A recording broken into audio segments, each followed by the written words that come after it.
Welcome back. You're listening to Home Wizards, where we love to improve your home and improve your life. That's right. And of course, I'm Eric Stromer. And I'm Cindy Dole. And when we say that, we mean it because little things can make such a huge difference to just how you feel. You know, it's going to change your attitude. It's going to make you feel like you've got a whole new you by making your space just a little different. So you had the ultimate Christmas, right? You had the decorations looking just right. So here's a tip. And then, by the way, and then your mother-in-law comes and says, you know what, we're going to do it different this time. You know why? Because I'm here for 3 weeks. That's great. We're doing it my way. We're going to take the tree down now. We're going to get rid of the ornaments. But you perfected that decorating scheme, because I know I saw those Christmas ornaments that you had in the hurricane vase. And so here's a tip. Before you put Christmas away, you want to make sure you don't forget what you did. So label each thing with a marker and almost like a little note sheet so that you can remind yourself, oh, that's how I did it. I put those ornaments in the hurricane vase, and that was the good decor for our holiday centerpiece. And then I did this and I did that. So just like a reminder, oh, this was what I did over the mantle.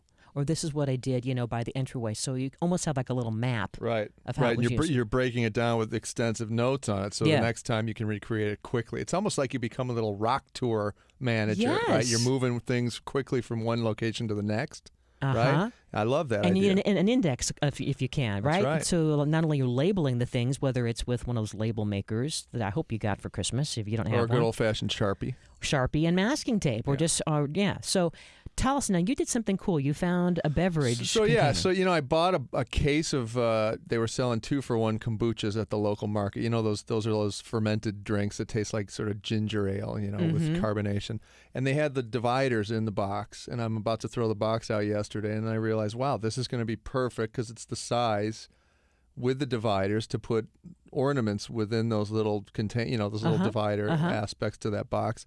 And now I've got a box that'll pack probably most of the tree. Perfect. By putting maybe tissue paper between each ornament as I put it in each compartment. And then I'm done. I label it, tree done, right? Perfect. Christmas next year, such a snap because it's organized. And I think to your point, again, what they talk about too is like you put stuff away in order of how you're going to put it back up again. So if you're starting with lights, then that would be box 1. Right, and then you go to your ornaments. Number the containers. Exactly. Not just label it, but number it. It's sequential, so that it's backwards when you put it back And up. I love this idea too of labeling, not only numbering it and labeling what it is, but also just like when you move, you want to have one box that says "Open first," because as you redecorate for Christmas, right? There's always those things that are kind of low key that you start with. Like you might have maybe, I don't know, before you've gotten the tree for next year, maybe you're just kind of setting the mood with a couple things on the mantle and your dining room table. Yeah, or you might unpack your inferior ornaments that you usually put in the back first, thinking that's what's going in the front because you don't remember, right? So it's good to organize now while you have a picture of it in your mind. Exactly. So as we're kind of thinking about putting Christmas away and reclaiming your house, you want to group your holiday items into categories, just like any kind of organization thing, right? Yeah, put the ornaments with little figure guys, box 1. Cylindrical exactly. Just make it specific to you, to something you'll remember. Yeah, outdoor decorations, indoor tree decorations, holiday cards, linens, wrapping manger, things. Nativity scene, exactly. By the Manger way, and lambs. We have collected a series of nativity scenes, and so now it's almost like Modern Family. I think we had Jesus twins. That's right. And it was a village. It was kind of fun. A village of Jesuses. So you could basically, as you're grouping all these things, then you want to obtain the appropriate containers. Like Erica, maybe you don't have the right size, or like me, maybe those plastic tubs that you did use the past year isn't really working for you in terms of your limited space in the garage. Right. Maybe you want to have something flatter and narrower, something to tuck away. And the ability to stack boxes too, I think it's imperative. So you don't want to get something too deep, just like with moving, the same idea. Yeah. If the box is too big and too heavy, it's too difficult to move and the bottom will blow out of it. So more manageable, something you can carry in an arm and then can be stacked on shelving in a storage space, right? Yeah. And if you have kids, by the way, because I have a lot of sentimental ornaments. Do you, from your mom and dad and Yeah, other I sure and do. grandparents? Yeah. As you're putting away Christmas, this is a good time to separate stuff for your kids now. Like there might be a series of ornaments that you want to, gift them, so that Right. becomes part of their family heritage, right? And then label that box so that it doesn't become overwhelming as you're accumulating That's a good point. new ornaments every year. I mean, right? any chance you can have that weeding out process now versus in 20 years, you might as well do it now. And as we're talking about creating an index, make a note of what you think you might be missing.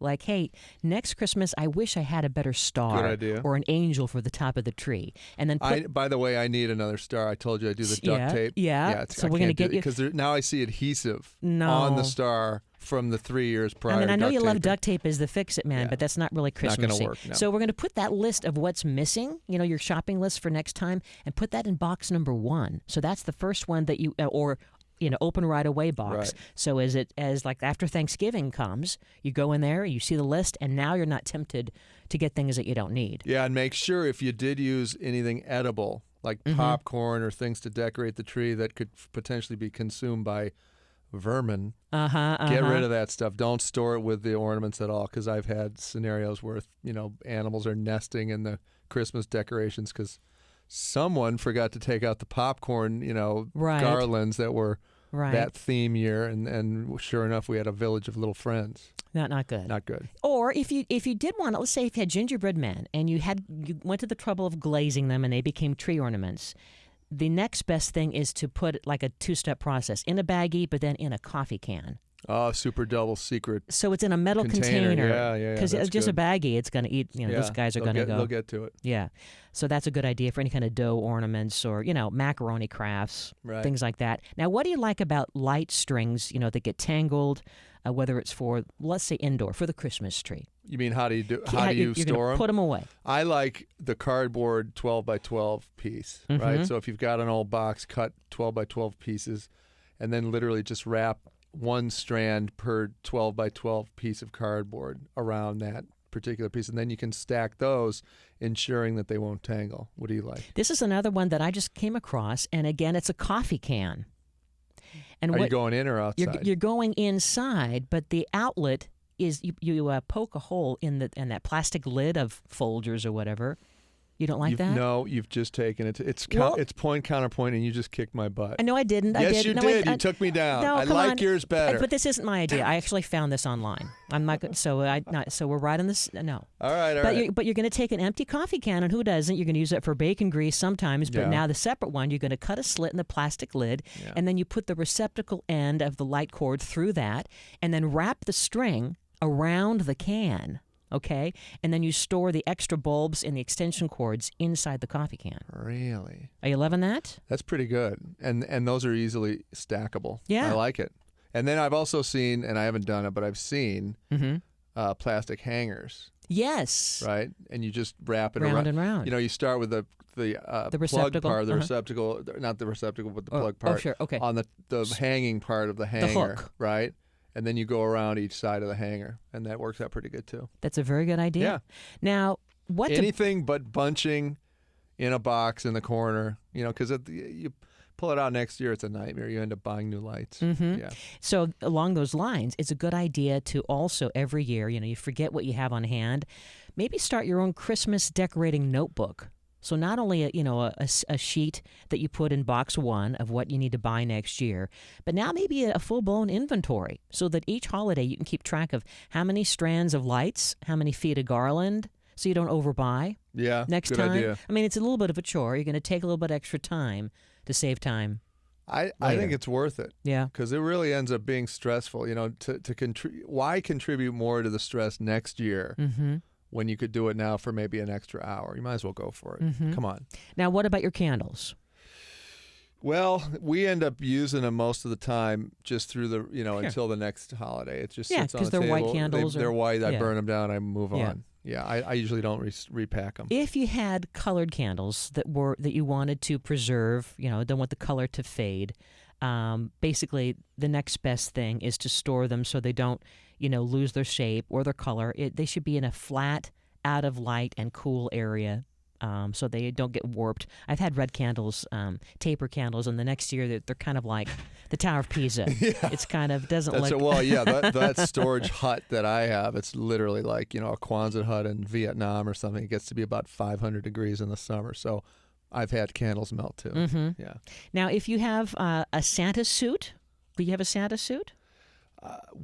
Which one? I was going to ask. Yeah. Let's say if you had one, it's a good idea. Who doesn't have some of those old, like, you bought a suit or a jacket at Nordstrom's, and maybe they have a spare one of those zippy plastic things. Right. And it's a garment bag. It's a really inexpensive garment bag.